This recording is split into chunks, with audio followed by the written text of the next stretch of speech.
وعلیکم ورحمۃ اللہ وبرکاتہ۔ نحمده ونصلي على رسوله الكريم، أما بعد، فقد قال الله تعالى في القرآن المجيد: أعوذ بالله من الشيطان الرجيم، بسم الله الرحمن الرحيم. يا أيها الذين آمنوا إذا نودي للصلاة من يوم الجمعة فاسعوا إلى ذكر الله وذروا البيع ذلكم خير لكم إن كنتم تعلمون.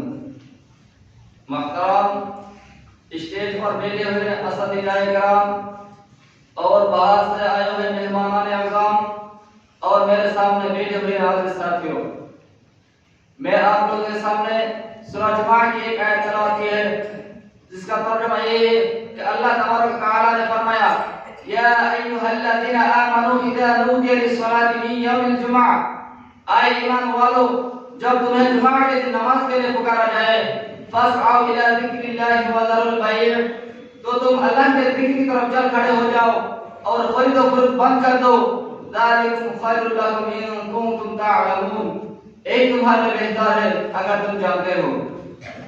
ہر مسلمان کو معلوم ہے کہ اللہ تبارک و تعالی نے دن اور رات میں 5 نمازیں فرض فرمائی ہے۔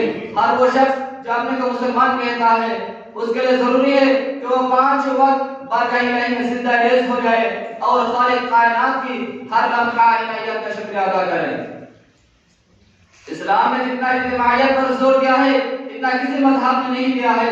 ہر مسلمان کے لیے لازم ہے کہ وہ 5 وقت کی نماز جماعت سے پڑھے۔ اس طرح رات اور دن میں 5 مرتبہ ایک مسلمان دوسرے مسلمان کو روزانہ دیکھتا ہے۔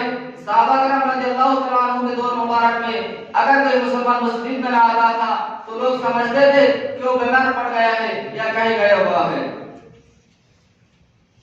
اس طرح ہر مسلمان کے لیے ضروری ہے کہ وہ اپنے محلہ کی مسجد چھوڑ کر اپنے بستی کی مرکزی مسجد میں جمعہ کے دن حاضر ہو اور سب مل کر ساتھ میں نماز ادا کرے، اور اس دن کو عید کے دن کی طرح منائے۔ صبح سے نہانے دھونے میں لگ جائے، صاف ستھرا کپڑا پہنے، گردشوں کو عطر لگائے اور جامع مسجد میں جا کر امام کا خطبہ سنے اور پورے بستی کے مسلمانوں کے ساتھ نماز جمعہ ادا کرے۔ حضرت صلی اللہ علیہ وسلم نے جمعہ کے دن کو عید کا دن کہا ہے۔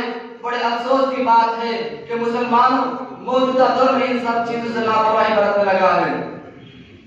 ضرورت اس بات کی ہے کہ لوگوں کو اس دن کی اہمیت کو سمجھائی جائے۔ اگر مسلمانوں نے اس طرح اپنے فرائض سے غفلت اور سستی برتنی شروع کر دی تو پھر بتائیے کہ مسلمانوں اور کافروں میں فرق ہی کیا رہ جائے گا۔